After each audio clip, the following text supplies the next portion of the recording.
Alright, welcome back to the channel, everybody, and today we are doing my top 10 favorite ongoing comics at the moment. Now, I did not include any maxi series, so DC vs. Vampires, Dark Knights of Steel, they're not going to be in here. I included one that is about to end, but to be fair, it should have ended a while ago, and it's something I have to talk about regardless because it's so good.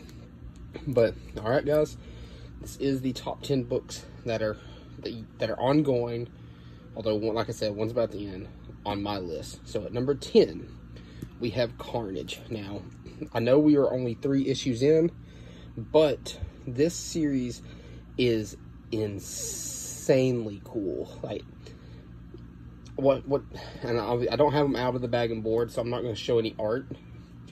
But mostly I also don't want to spoil some of these series. But what makes this series so cool, now this is a small spoiler, is that how the Carnage symbiote no longer needs Cletus Cassidy. It no longer needs a host. And it's doing something that is unlike anything we've ever seen with the symbiote. It's bloody, it's gory. This is a series definitely not meant for kids. But if you're a fan of Carnage, if you're a fan of the symbiote, in my opinion, the first 3 issues of this, far better than the current Venom run. And I like the current Venom run. I think it's pretty good. But this is something special. If it continues at this consistency, this is something people are going to want to collect. I have a feeling that if it's a great run, this is something that we're going to talk about years down the road. It's so good. It's really good. If y'all are not picking it up, please go pick up Carnage. It is, whew, words can't describe how good it is. Anyways, guys, at number 9, we have What's the Furthest Place from Here? This, man, this is issue 1 that I'm showing off the cover to. I only wished I got an issue 1 with the 7-inch record because, oh, dude. So, the first 2 issues of this, I was like, I'm not really seeing the hype, but issue 3, that was all she wrote for me. I am all in on this story. There's a mystery. There's just so much going on. I want to know what the deal is with the strangers. What are they? What are they doing there? But guys, like, oh, man, I've had a little bit of talks with the writer of the series. The art might not be everybody's cup of tea, but talking to him, he said he has very big plans. Like, this is going to be an ongoing series, hopefully for a while, he said. But yeah, follow Rosenberg on Twitter. He actually will communicate with you. He's really awesome. But yeah, so at number 9 we have What's the Furthest Place from Here, first indie comic on the list. But yeah, God, it's good. Too bad my girlfriend won't read it because the issues, some of them are a little too long. Anyway, so at number 8 we have The Amazing Spider-Man. Now, I know this is only 4 issues long, but I'm also talking about, like, the stuff that came before it, like the Beyond. That's when I started picking it up every issue. So far, I'm very impressed with this current run. Hopefully, it keeps up being a super cool little ride. Maybe get some character depth in there. I want to see something really good come from this run. I'm enjoying John Romita Jr.'s artwork, but enough said about that. If you've watched my reviews, you know. But this is a freaking awesome, sick cover. So, that is number 8. So, at number 7, anytime I get the chance to show off a Spawn number 1's cover, absolutely showing it off. The ongoing Spawn book, surprisingly, has gone up in my my ranking of the ongoing Spawn titles. So, I've only allowed myself to put 2 Spawn books in this list, because again, this is my favorite character. But the main title, I thought it was just boring for a while, but it's really become my second favorite Spawn title. I might have to redo my rankings of the 4 series, but yeah, the stuff going on currently is awesome. The last couple of issues has really built up to Forsaken and finally figuring out that he's been toyed with, and it's really neat. It's really neat stuff, guys. Pick up the trades, the compendiums, catch up on Spawn, because he's such an incredible character. The artwork's always fantastic. The plot is interesting, in my opinion. I love him. Anyway, so that is number 7. Okay, sorry. So next up at number 6, we have Hulk by Donny Cates. We are in the middle of Hulk versus Thor. And boy, oh boy, there's a lot that goes on here.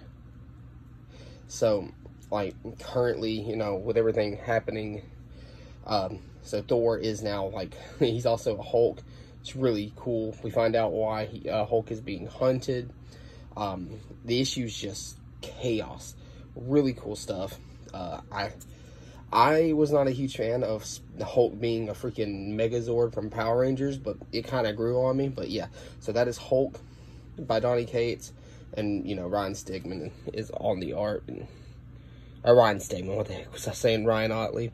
But yeah, love it. Love it. Good stuff. So at number 5, we have Nightwing. Now this is a 3rd print cover of issue 78. This is where the run began. But guys, if you want to pick up Nightwing, please do. It's so cool. But the current run has been phenomenal. I love the fact that he's trying to use the money he got from Alfred to help Bloodhaven. He created a haven, a safe haven for people to go to. Awesome stuff. Tom Taylor is such a great writer for DC. I hope he gets a chance on like a main title like Superman or Batman sometime in the future. It would be super cool. And I'm not talking about stuff like Batman Detective or anything like that. But yeah, so number 5, Nightwing. And at number 4, this is the book that said it's ending in a few issues. This is Swamp Thing by Rom V. I don't think I want to say anything about it. I honestly don't. There's not a whole lot to be said. It is incredible. I hope they extend it again, because it was supposed to end in 10 issues, and they extended it to season 2 for 16, and God, I hope they extend it again by 6 to 10 more issues. What Ron V has done with this character is just downright incredible. Swamp Thing is one of my top 3 favorite DC characters. Oh man, it's magical. I also recommend the TV show. I know it was only 1 season, it ends on a cliffhanger, but yeah, I'm not gonna say anything about this character or anything about this run in particular.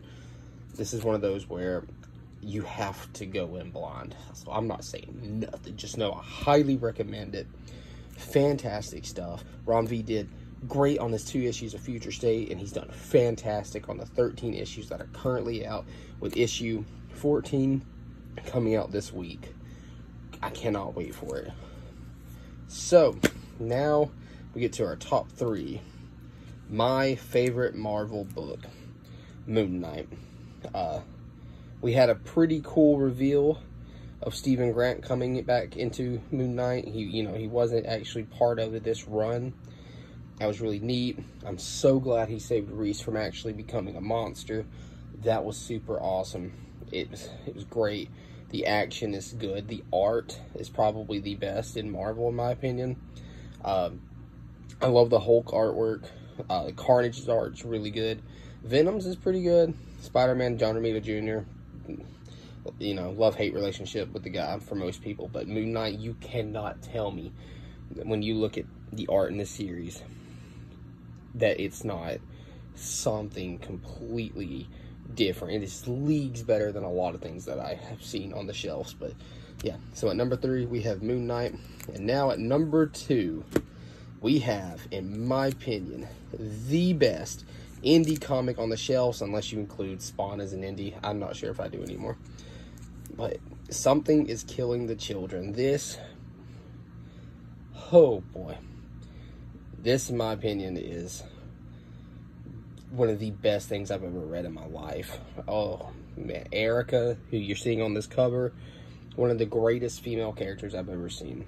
It's not often where I find a book that I get immediately hooked on within literally 3 pages. The artwork is spectacular. The colors are fantastic. James Tynion's writing in this book has been nothing short of spectacular. Honestly, his Batman run was good, but Something is Killing Children is whew, boy. This will probably this will go down as his best comic. I don't think he'll ever top Something is Killing Children. And this is, by the way, this is an 8th printing of issue 1. Finding a first print, a second print, a third print, hell, even a 4th print is nuts for price-wise. But yeah, go pick up Something is Killing the Children. It is outstanding. Holy crap. And guys, at number 1, we have King Spawn. Of course, you guys probably knew it, called it. If you watch the channel, y'all know. This is my favorite book on the shelves. By God, King Spawn is magic. The artwork by Javier Fernandez, the writing by Sean Lewis, the action, the plot's been really cool, especially lately with the God Throne being introduced. But guys, this is, I don't want to say too much in case y'all either A, don't read it, or B, don't watch my reviews on it, but this is my favorite book on the shelf. We're 11 issues in. The first trade paperback is out. Go pick it up. But guys, this is it for the video. Like and subscribe. I'll catch you on the next one. This is my top 10 ongoing comics. Thanks for watching.